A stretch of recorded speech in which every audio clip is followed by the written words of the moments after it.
Qu'importe la hauteur à laquelle vous pourrez vous élever, à un certain moment, vous êtes voué à trébucher. Parce que si vous faites constamment ce que nous faisons, augmentez le niveau. Si vous vous dépassez constamment de plus en plus haut, la loi des probabilités, sans mentionner le midi-quart, prédisent qu'à un certain moment, vous échouerez. Et quand ce sera le cas, je veux que vous pensiez à ceci, rappelez-vous de cela. Il n'y a rien de tel que l'échec. L'échec, c'est juste un message de la vie qui essaie de nous faire avancer dans une autre direction. Alors sur le coup, quand vous êtes au fond du trou, ça ressemble à un échec. L'année dernière, j'ai dû me nourrir de ces mots à la petite cuillère. Et quand vous serez au fond du trou, quand ce moment viendra, ce sera normal de vous sentir mal pendant un certain moment. Donnez-vous le temps de faire votre deuil de ce que vous pensez avoir perdu. Mais après, voilà la clé. Apprenez de chaque erreur. Parce que chaque expérience rencontrée, en particulier vos échecs, sont là pour vous forger et vous forcer à devenir encore plus qui vous êtes. Mais aussi pour vous permettre de comprendre quelle est la prochaine étape. Un des secrets de la vie, c'est de développer un certain état d'esprit, un GPS émotionnel qui pourra vous dire dans quelle direction aller. Vous cherchez des conseils pour réussir ou vous voulez tout simplement de la motivation pour pouvoir atteindre vos objectifs de vie et croire en vous? Si c'est le cas, vous êtes au bon endroit et vous le savez en plus. Salut à tous, c'est Mélissa de Miss Imparfaite. Je suis la boule d'énergie qui va vous donner de la motivation pour pouvoir atteindre vos objectifs de vie et croire en vous. Aujourd'hui, nous allons parler des conseils inspirants pour réussir d'Oprah Winfrey. Alors Oprah, c'est tout simplement une icône média, une actrice, une productrice, une philanthrope et la femme la plus influente au monde. Alors pour revenir vite fait sur son histoire, Oprah est née dans le Mississippi d'une mère adolescente célibataire. Elle a été élevée par sa grand-mère qui était femme de ménage et qui avait très peu de moyens. Alors celle à qui sa grand-mère prédisait un avenir de femme de ménage a bravé en fait tout simplement toutes les prédictions de sa grand-mère pour devenir tout simplement Oprah. Alors je vous laisse découvrir les conseils inspirants pour réussir d'Oprah Winfrey. Pensez à vous abonner tout de suite à la chaîne si ce n'est pas encore fait. N'hésitez pas à liker, partager, laissez-moi des commentaires. Remplissez le petit sondage qui est en début de description si vous voulez que j'aborde un mentor en particulier. Je vous laisse découvrir les conseils inspirants pour réussir d'Oprah Winfrey et je vous retrouve à la fin de cette vidéo. À tout de suite. Créez la plus haute et la plus grande vision possible pour votre vie. Parce que vous devenez ce que vous croyez. Quand j'étais petite, j'ai grandi dans le Mississippi, dans une ferme, avec seulement le blé noir comme modèle. Regardant ma grand-mère par la porte grillagée et faire bouillir nos vêtements dans une grande marmite en fer, parce que nous n'avions pas de machine à laver et nous faisions tout à la main. Je la regardais et réalisais quelque part à l'intérieur de moi, dans mon esprit, que même si le Mississippi était un État ségrégationniste et que j'étais de couleur et une femme, que ma vie pourrait être plus grande que ce que je voyais.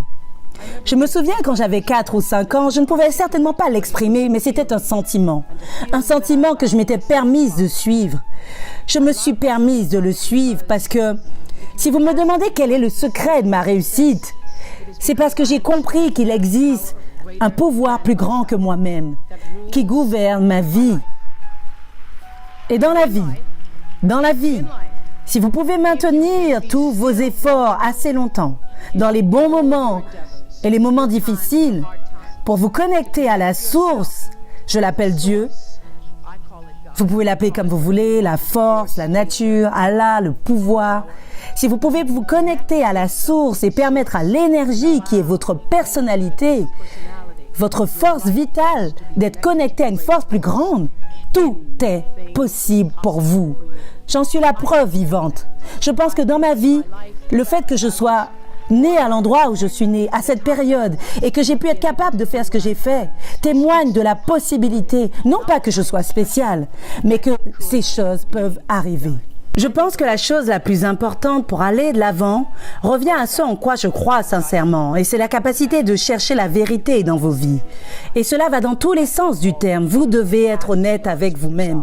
Vous pouvez exercer une profession parce que vos parents vous disent que c'est la meilleure chose à faire, parce que vous pensez que vous allez gagner beaucoup d'argent. Vous pouvez exercer une profession parce que vous pensez que cela va vous mettre sous les feux des projecteurs. Mais rien de tout cela ne vous fera du bien si vous n'êtes pas honnête avec vous-même. Et l'honnêteté viendra de votre capacité à suivre votre instinct naturel qui vous dira si vous êtes sur la bonne voie et que la réponse vous plaise ou non, vous ressentirez un sentiment d'accomplissement et de plénitude et de dignité face au monde, de telle sorte que vous saurez que vous posez les bonnes actions. Vous n'aurez pas besoin de demander à qui que ce soit quand vous faites ce qu'il faut faire. Vous n'avez pas besoin de dire « tu penses que c'est la bonne chose à faire ?» En fait, ça marche à tous les niveaux. Que vous alliez à une fête ou non, ou que vous choisissiez une robe ou un ami.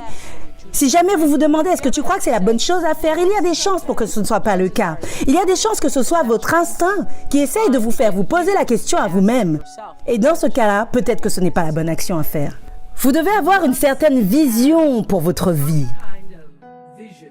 Même si vous ne connaissez pas le plan, vous devez avoir une direction dans laquelle vous choisissez d'aller. Je n'ai jamais été le genre de femme qui aimait monter en voiture juste pour faire un tour. J'avais un copain qui me disait « Allons juste faire un tour. Je veux savoir où nous allons. Avons-nous une destination? Y a-t-il un plan? Ou allons-nous juste faire un tour ?» J'ai appris de cette expérience une grande métaphore de la vie. Vous devez être dans le siège conducteur de votre propre vie parce que si vous ne l'êtes pas, la vie vous mènera par le bout du nez. Vous êtes le seul responsable de votre vie. Et si vous êtes assis là à attendre que quelqu'un vous sauve, vous répare et même vous aide, vous perdez votre temps parce que vous seul avez le pouvoir de prendre cette responsabilité et de faire avancer votre vie. Et le plus tôt vous en prendrez conscience, plus vite votre vie passera à la vitesse supérieure. Ce qui compte, c'est maintenant. C'est cette période et votre volonté de voir ce moment pour ce qu'il est, de l'accepter, de pardonner le passé, de prendre vos responsabilités et d'aller de l'avant. Pour moi, réussir, c'est en arriver au point où vous êtes absolument à l'aise avec vous-même. Et peu importe le nombre de compétences que vous avez acquises, la capacité d'apprendre à dire non et à ne pas se sentir coupable à ce sujet, pour moi, est la plus grande réussite que j'ai accomplie. Le fait que j'ai fait tout ce que j'ai fait sous l'œil des projecteurs, c'est très bien. Tout cela fait partie du processus pour grandir. Mais pour moi, il est nécessaire d'avoir ce genre de force interne et de courage intérieur qu'il faut pour dire non, je ne te laisserai pas me traiter de cette manière. C'est ce qui construit votre réussite. C'est cette même exigence qui vous évite d'être maltraité dans votre enfance, qui vous empêche d'être maltraité à l'âge adulte, qui vous permet de vous construire une réussite pour vous-même. Je ne vous laisserai pas me traiter de cette manière. J'exige uniquement le meilleur pour moi-même. Vous avez le droit de dire non. C'est OK si vous dites non. C'est OK si vous dites non et que les gens ne vous aiment pas, il n'y a pas mort d'homme. Ce qui est le plus important, c'est comment vous vous sentez vis-à-vis de vous. Comment vous vous sentez vis-à-vis de vous-même. C'est un long combat. C'est une longue lutte. J'espère juste que le travail que je fais dans l'émission et les discours que je fais dans tout le pays permettront aux jeunes qui regardent cette émission d'en tirer des leçons plutôt que je ne l'ai fait. Parce que c'est douloureux. Parce que vous n'arrêtez pas de répéter encore et encore cette erreur jusqu'à ce que vous compreniez. Et ce dont je me suis rendu compte, c'est qu'à chaque fois que vous devez répéter la leçon, cela devient pire. Parce que je pense que c'est Dieu qui essaye d'attirer votre attention. L'univers essaie d'attirer votre attention. Et s'il n'a pas réussi à attirer votre attention la première fois, il va devoir frapper un peu plus fort cette fois-ci. Transformez vos blessures en sagesse. Vous serez blessé à de nombreuses reprises dans vos vies. Vous ferez des erreurs.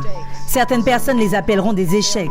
Mais j'ai appris que l'échec est vraiment la manière que Dieu a de dire « Excuse-moi, tu avances dans la mauvaise direction. C'est juste une expérience. »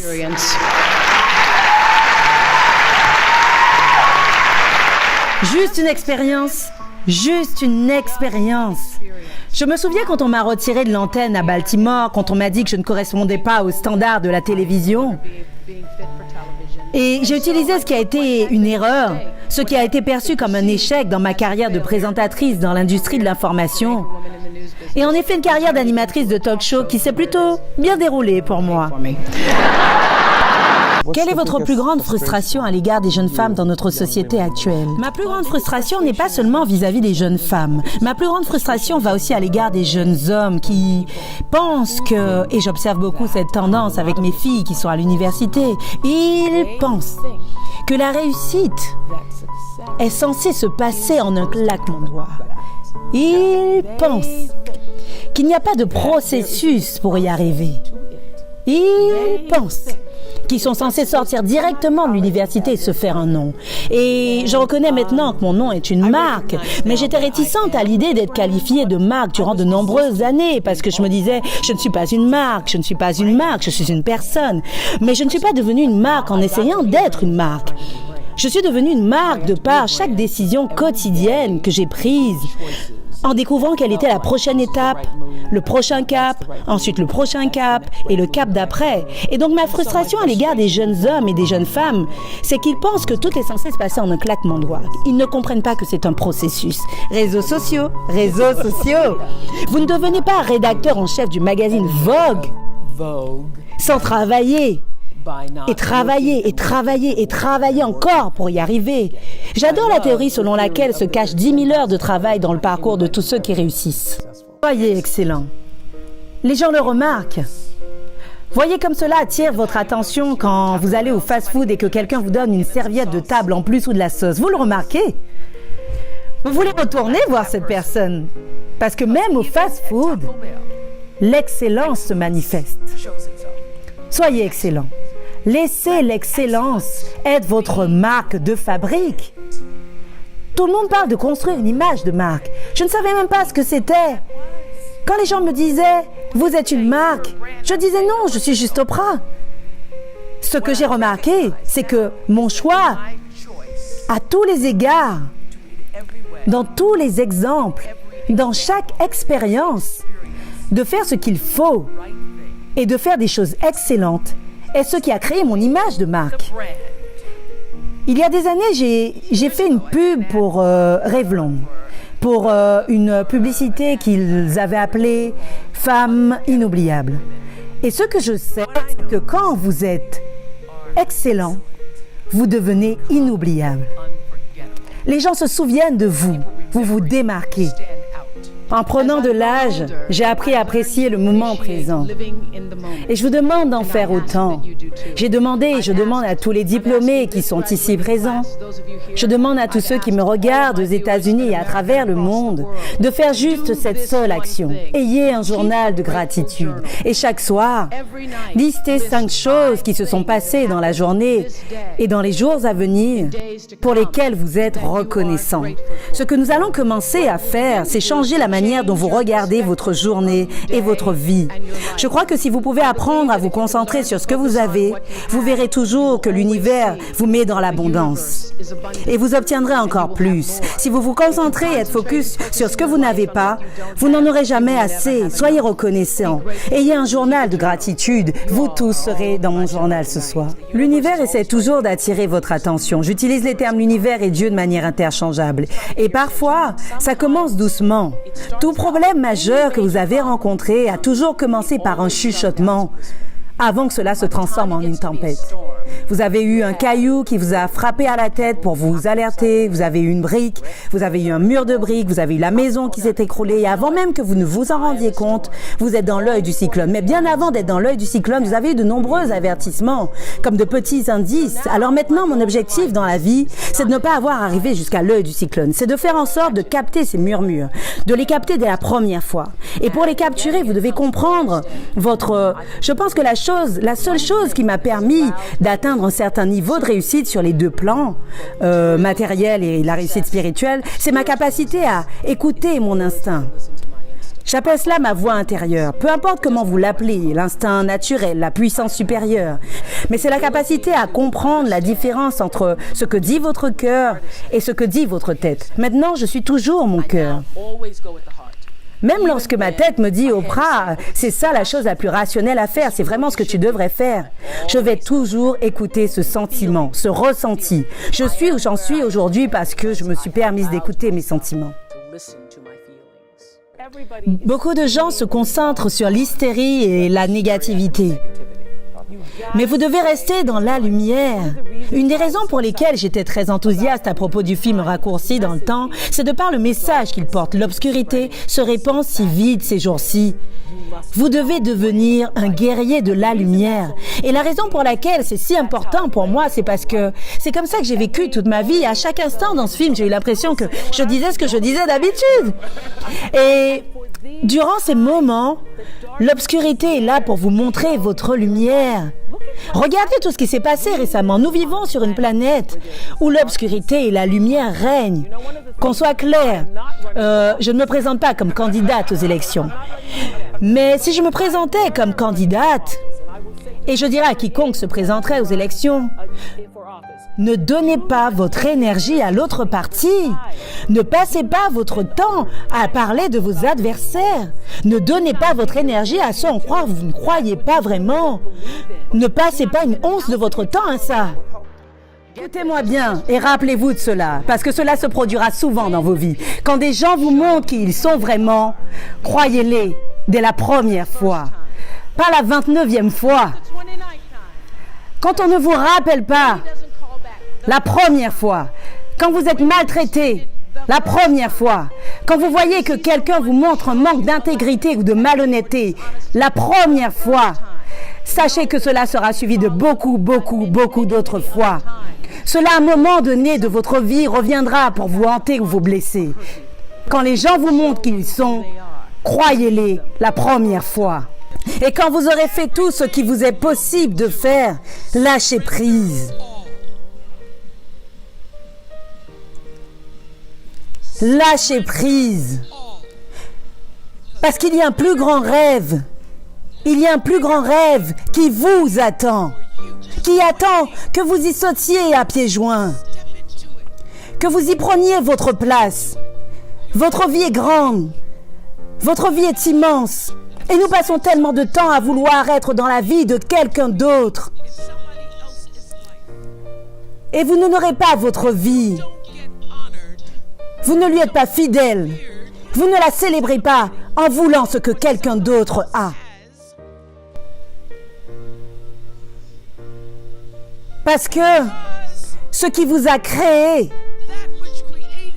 a défini avec intelligence le rêve que vous aviez avant même que vos ancêtres sachent qu'ils deviendraient vos ancêtres. La puissance qui vous a créé veut que vous sachiez à quel point vous êtes spécial, à quel point vous êtes merveilleuse, à quel point vous êtes mystérieuse, à quel point vous êtes complexe, à quel point vous êtes glorieuse, à quel point vous êtes phénoménale. Et vous n'obtiendrez aucun gain à vous immiscer dans le territoire de quelqu'un d'autre. En essayant d'avoir le pouvoir sur quelque chose sur lequel vous n'avez aucun contrôle. Vous n'avez aucun pouvoir sur un autre territoire que le vôtre. Mais vous êtes des maîtres de cette activité. Vous devez devenir le maître de votre propre destin. Vous devez devenir le capitaine de votre propre âme. Et si vous réussissez à mettre ça en pratique, si vous vous occupez uniquement de votre champ d'action, toutes les glorieuses choses, merveilleuses opportunités et possibilités qui vous attendent arriveront. Donc la question est: à quoi résistez-vous? Qu'est-ce qui vous ralentit? Qu'est-ce que vous ne vous permettez pas? Qu'est-ce qui vous bloque? Parce que vous vous concentrez sur cette idée de qui et de ce que vous êtes censé être, au lieu de vous pencher sur le rêve qui a déjà été créé pour vous et qui vous attend. Quand vous me voyez, pensez-vous que je suis assez bien pour être sélectionnée dans votre école? Je pense que tu es à la hauteur. C'est la question ultime que nous nous demandons tous dans nos vies. Suis-je assez bien? Suis-je assez bien pour venir dans votre école? Suis-je assez bien en tant que personne? Suis-je assez bien? Et cette petite fille a eu le courage de poser cette question. Des questions sur l'école? Si vous veniez de finir le lycée et que vous deviez aller à l'université, qui aurait payé? Parce que tu veux aller à l'université? Oui, je le veux. Je paierai. Vraiment?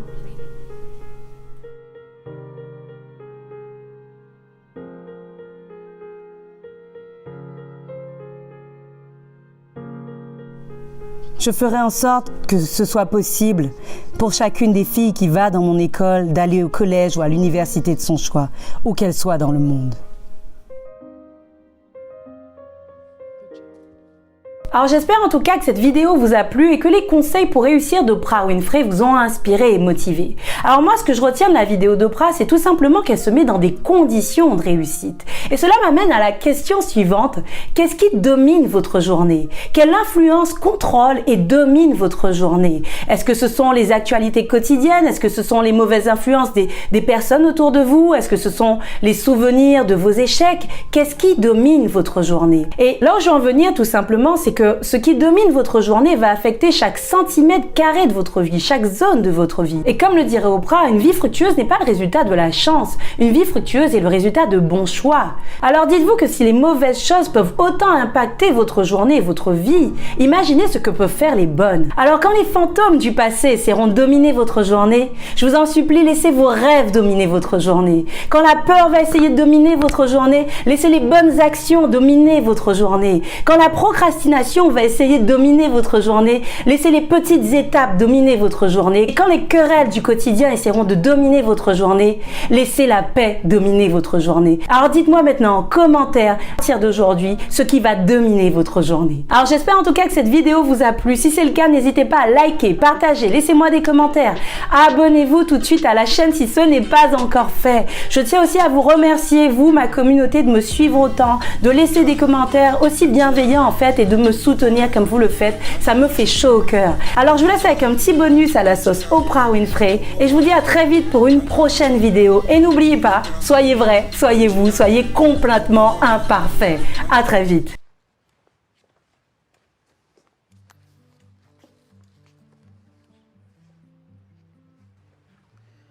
Chère beauté à la peau noire,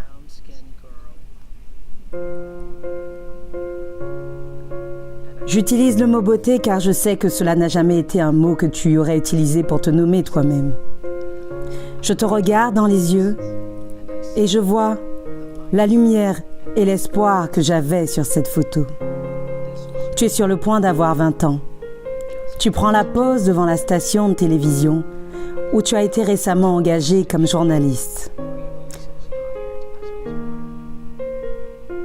Tu as l'air calme, tu as l'air heureuse, mais je sais à quel point tu as peur. Et si je pouvais te dire quelque chose, ce serait « détends-toi ». Ça va aller, ma chérie.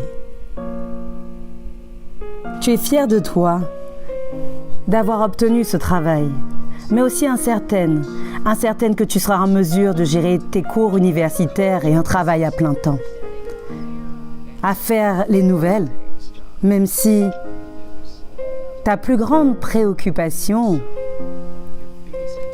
en ce moment, c'est comment gérer ta vie amoureuse avec Baba. Oui, tu sors avec quelqu'un du nom de Baba.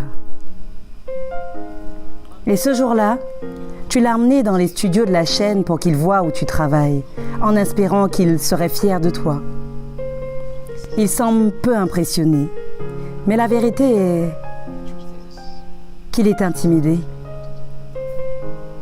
Tu ne t'en rends pas compte parce que tu ne te vois qu'à travers ses yeux. Une leçon que tu devras apprendre encore et encore et encore, de te voir toi-même à travers tes propres yeux et de t'aimer toi-même avec ton propre cœur. Tu as passé trop de jours et d'années à essayer de plaire aux autres, à être ce qu'ils voulaient que tu sois. Je comprends pourquoi et comment c'est arrivé maintenant. Tu devras apprendre que les blessures de ton passé, violée à 9 ans, molestée depuis l'âge de 10 à 14 ans, être abaissée en tant que jeune fille par des gens qui disaient qu'ils t'aimaient parce que tu ne restais pas à ta place. et ne pas avoir eu le droit de montrer de la colère ou de pleurer, ce qui a endommagé ton estime de soi. Si seulement tu avais su comment traverser tout cela. Tu as réussi à te raccrocher à une croyance en Dieu. Et plus important encore, Dieu croit en toi. Ce qui sera, ma chère, ton seul et plus grand cadeau. Savoir qu'il y a un pouvoir plus grand que toi-même et avoir confiance en cette force pour te guider. La trajectoire de ta vie a changé le jour où tu as répondu à l'appel de Chris Clark. C'était le nouveau directeur de WLC TV. Savoir qu'il y avait une puissance supérieure, c'est ce qui te soutiendra, te comblera.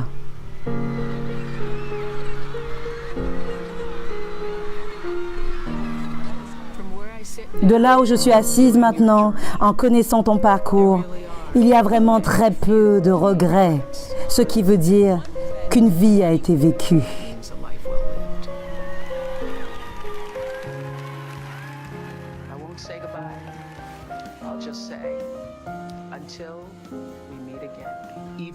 Et même à ces moments-là, j'ai compris que le succès était un processus et qu'avancer avec le flux de la vie et non contre serait ma plus grande réussite.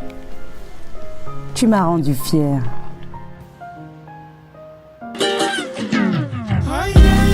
Bonita, Nanjia, como va? Venga, venga. Bonita, Nanjia, como va? Venga, venga. Bonita, Nanjia, como va? Venga, venga. Bonita, Nanjia, como va? Venga, venga.